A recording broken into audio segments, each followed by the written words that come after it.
नमस्कार बच्चों। तृतीय पाठ है परोपकाराय सताम विभूतयः। सज्जनों की विभूतियाँ परोपकार के लिए हैं। ये पाठ पढ़ रहे हैं हम। संस्कृत साहित्य में जातक कथाओं का विशेष महत्व है। जातक कथाओं का मतलब है पूर्व जन्म की कथाएं। ये पाठ मूल रूप से महात्मा बुद्ध की जो पूर्व जन्म की कथाएं हैं उससे ली गई हैं। जातक माला इस ग्रंथ का नाम है और इसे आर्यशूर ने लिखा है। अब ये जातक माला महात्मा बुद्ध के पूर्व जन्म से संबंधित है। प्रस्तुत पाठ मत्स्य जातकम इसका संक्षिप्त रूप है। इस पाठ में बताया है कि सत्य और तपोबल के आधार पर किस प्रकार मछलियों के राजा के रूप में महात्मा बुद्ध ने अपने साथी मछलियों की प्राण रक्षा की। वास्तव में सत्वगुण से परिपूर्ण आचरण वाले देवताओं को भी वश में कर सकते हैं, ये इस पाठ में बताया गया है। इसी का इसमें मार्मिक वर्णन किया गया है। तो पाठ को पढ़ना शुरू करते हैं। बोधिसत्वः किल कश्मिश्चित् नाति महति कमल कुवलयादि विभूषित सलीले हंस चक्र वाक आदि शोभिते तिरांत तरु कुसुमावकीर्णे सरसी मत्स्याधिपति बभूव।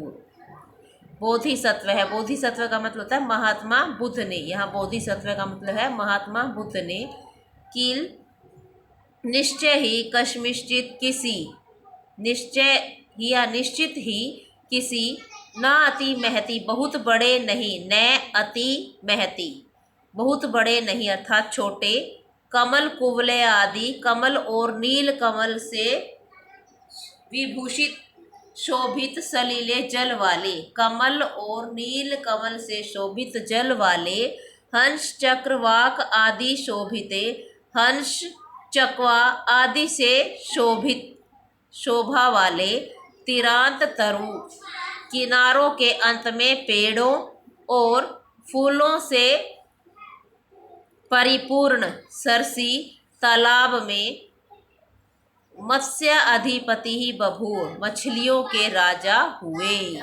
कौन? बोधिसत्व। निश्चित ही बोधिसत्व किसी छोटे कमलों और नील कमलों वाले जल वाले नील कमल से शोभित जल वाले हंस चकवा आदि पक्षियों से शोभित किनारों के अंत में पेड़ों और फूलों से परिपूर्ण तालाब में मछलियों के स्वामी हुए। बहुसु बहुत से जन्मांतरेषु जन्मों में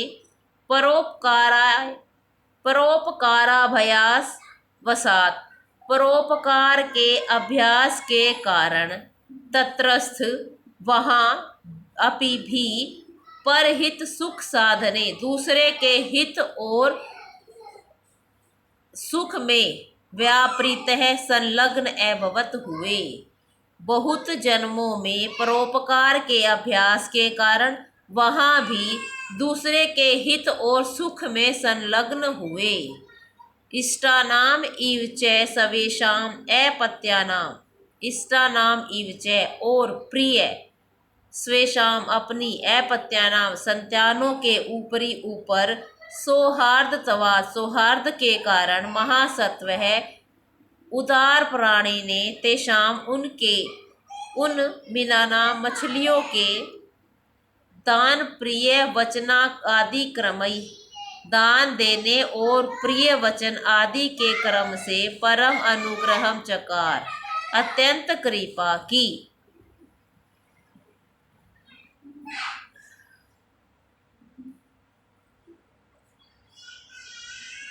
और अपने प्रिय संतानों के ऊपर सौहार्द के कारण उदार प्राणी ने उन मछलियों पर दान देने में और प्रिय वचन आदि के क्रम में अत्यंत कृपा की। अब इसका सरलार्थ लिखोगे। प्रस्तुत गद्यांश शाश्वती प्रथमो भाग है पुस्तक के अंतर्गत परोपकाराय सताम विभूतय नामक पाठ से उद्धृत है। यह पाठ आर्य सूर द्वारा रचित जातक माला पुस्तक के 15वें ग्रंथ से लिया गया है। इसका संदर्भ निर्देश होएगा मत्स्य अधिपति मतलब मछली के स्वामी के रूप में जन्म लेने वाले महात्मा बुद्ध के महान गुणों का इस पाठ में वर्णन किया गया है। अब गद्यांश नंबर 2। अथ कदाचित सत्वानां भाग्ये वैकलयात् प्रमादात् च सम्यक देवो न ववर्ष। अथ कदाचित अब उसके बाद कभी सत्वानाम प्राणियों के भाग्य वैकलयात् भाग्य की कमी के कारण प्रमादात् च और लापरवाही के कारण सम्यक देवो इंद्रदेव पूरी तरह से न ववर्ष नहीं बरसे। इंद्रदेव पूरी तरह से नहीं बरसे। वृष्टे अभावे बारिश के अभाव में तत्सरह वह तालाब कदम्ब कुसुम गोरेण कदम्ब के फूलों के समान गोरे नवसलीलेन नए जल से यथापूर्वम पहले की तरह न परिपूर्णम जातम पूरी तरह से नहीं भरा। इसके बाद कभी प्राणियों के भाग्य के कमी के कारण और लापरवाही के कारण अच्छी प्रकार से वर्षा नहीं हुई। वर्षा न होने के कारण यह तालाब कदम्ब के फूलों के समान गोरे रंग वाले नए पानी से पहले की तरह परिपूर्ण नहीं हुआ। क्रमेण च उपगते और क्रमपूर्वक निदाग काले उपगते ग्रीष्म ऋतु के पास आने पर दिनकर किरणई सूर्य की किरणों के द्वारा अभी तप्तया धरण्या तपती हुई धरती के द्वारा ज्वालान उद्गतेनेव लू लगे हुए व्यक्ति के समान मारुतेन हवा के द्वारा पिपाशा वशाद इव प्यास के कारण प्रत्यहम प्रतिदिन आपीयमानम तत्सरह वह तालाब पिया जाता हुआ लघु पल्लवम इव एवं छोटे आकार वाले तालाब के समान हो गया। क्रमानुसार गर्मी के समय में सूर्य की किरणों से तपी हुई पृथ्वी से के द्वारा लू लगे हुए व्यक्ति के समान हवा के द्वारा प्यासा प्रतिदिन वह तालाब पिया जाता हुआ छोटे तालाब के समान हो गया।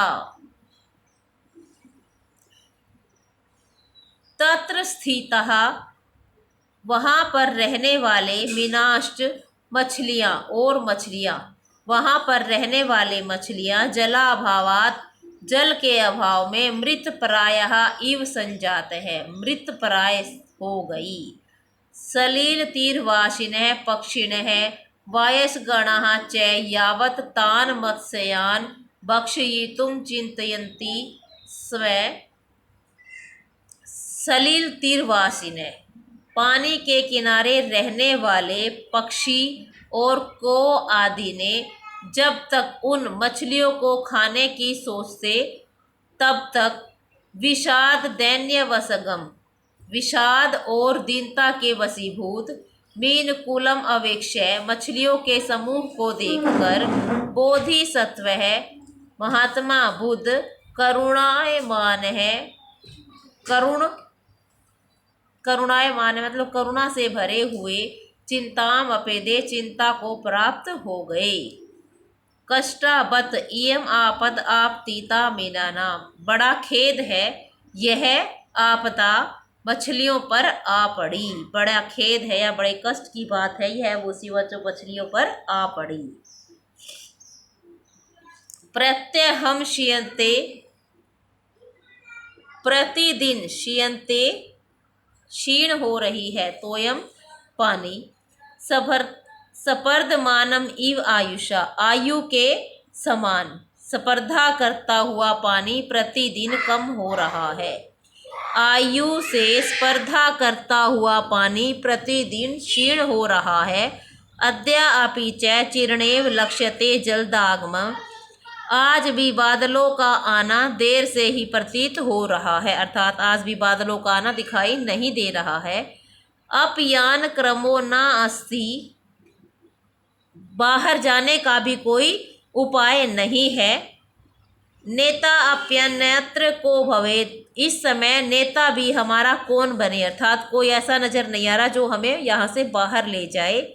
अस्मद् व्यसन संकृष्टा, हमारे दुखों, हमारे बुरी आदत, हमारे अस्मद का मतलब था हमारे, व्यसन संकृष्टा, हमारे दुखों को खींचने वाले। समायांति चैनोद विषय, हमारे शत्रु पास आ रहे हैं, अर्थात हमारे शत्रु जो हमारी मुसीबतों को बढ़ाएंगे वह लगातार हमारे पास आ रही हैं। भाव यह है कि जिस प्रकार आयु कम होती है उसी प्रकार तालाब का पानी भी दिन प्रतिदिन कमजोर होता जा रहा है, कम हो रहा है। वर्षा का कोई भी लक्षण दिखाई नहीं दे रहा है। मछलियों को इस तालाब से बाहर ले जाने वाला भी कोई नहीं है। इसके साथ ही चील कोए जो हमारे शत्रु हैं वे भी अधिक से अधिक संख्या में तालाब के किनारे आने लगे हैं। इससे हमारी स्थिति चिंतनीय हो गई है।